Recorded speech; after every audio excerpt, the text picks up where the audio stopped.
What's going on, family? This is Scrapbook Boxing Museum of the Forgotten Fisticuffs series. I want to take a look at Kid Chocolate, the Cuban Bong Bong, and former flyweight champion Fidel Barber. But I want to examine that fight, and I want to examine it right here with you on the Museum of the Forgotten Fisticuffs series. What a fight. What a night.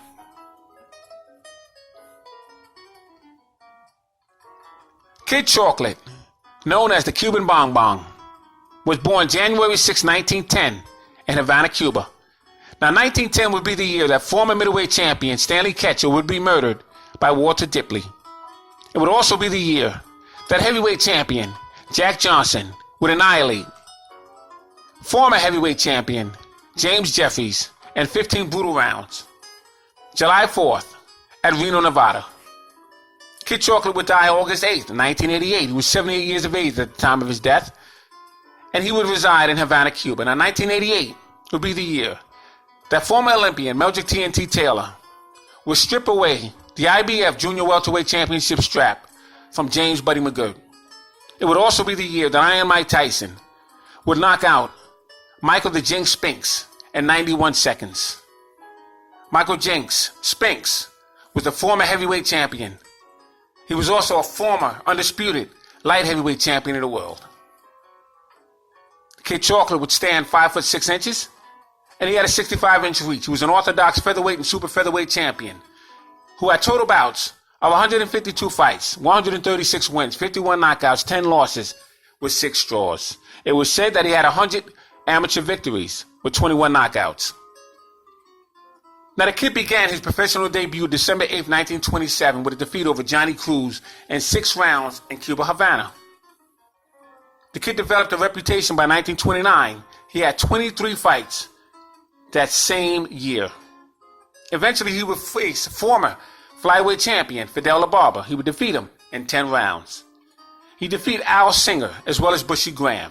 Bushy Graham would be disqualified with a low blow of Kid Chocolate. Kid Chocolate also faced Jackie Kid Bird. Now, the kid would be introduced into the Boxing Hall of Fame along with Benny Bass and Tony Canzaneri. Kid Chocolate lost a rematch in 1930 to Fidel Barber. He lost a close 15-round decision to Battling Ballino, the former featherweight champion of the world. Battling Ballino would have a great fight with the Fargo Express, Benny Patrol. July 15, 1931, he would win 4 fights and then become the junior lightweight champion by stopping world junior lightweight champion Benny Bass in 7 rounds to take the world championship of the world. What a dream come true. Now, in that fight with Benny Bass, the Kid Chocolate would become a megastar, and he would inspire a young man from Alabama by the name of Henry Armstrong. And Armstrong would eventually become a 3-weight division champion, all because a newspaper hit him in the leg. And when Armstrong opened up that newspaper, it had a picture of Kid Chocolate holding a championship belt, and the headlines read, $70,000 to the new champion, Kid Chocolate. And that was enough to inspire Henry Armstrong to leave the railroad and work on his dream on becoming a champion. And that he did. But he did more than just become a champion. He became a 3-time simultaneous champion, winning the featherweight championship from Petey Cerrone, welterweight championship from Barney Ross, and lightweight championship from Lou Ambers. Now, Kid Chocolate would move up to challenge the lightweight champion, Tony Canzaneri. He would lose a 15-round decision. He would also face Johnny Farr and Lou Feldman.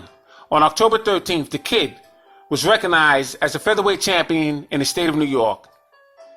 But he lost his championship belt to Frankie Click before a crowd of 4,000 spectators. Fidel Barber was born September 29, 1905 in New York. He died October 2nd, 1981. 81 was an outstanding year for boxing. You see, 1981 would be the year that Sugar Ray Leonard and Thomas the Hitman Hearns would put on a spectacular unification welterweight championship match. that lasted 14 rounds, with Ray Leonard becoming the victor. August 22nd, 1925, Fidel Barber defeated Frankie Gennaro in 10 rounds to win the the American Flyweight Championship. He defeated Elkie Clark to win a vacant Flyweight Championship of the world. And these two men would get it on, Kid Chocolate and Fidel Barber. It'll be a spectacular fight. And as we look at the sale of the tape, Kid Chocolate was 25 years of age. LaBarbera was 27. Chocolate weighed 125 pounds. LaBarbera was 125 and a half. Chocolate stood 5 foot 6.5 inches. LaBarbera was 5 foot 3 inches. And Chocolate had a 68.5 inch reach. LaBarbera had a 65 inch reach. Let's take a look at some shots of this magnificent fight. Now here you have Fidel Barber to your right and Kid Chocolate to your left.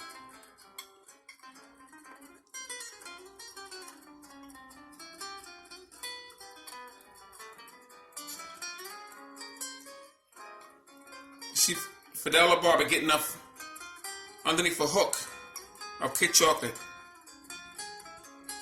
But as you can see here, Kid Chocolate was a specimen. Very strong. He was very tall. Very powerful. He had a wicked jab, and he knew the techniques and scientific strategies of boxing. Here you see Kid Chocolate winding up a left hand in an attempt of a wide left hook. It was later perfected by the great Sugar Ray Robinson. Kid Chocolate was an admirer later on in life of Ray Robinson, and Ray Robinson studied some old films of Kid Chocolate. Kid Chocolate was also an admirer of the Cuban, as they call him, the Cuban Hawk, Kid Gavilan.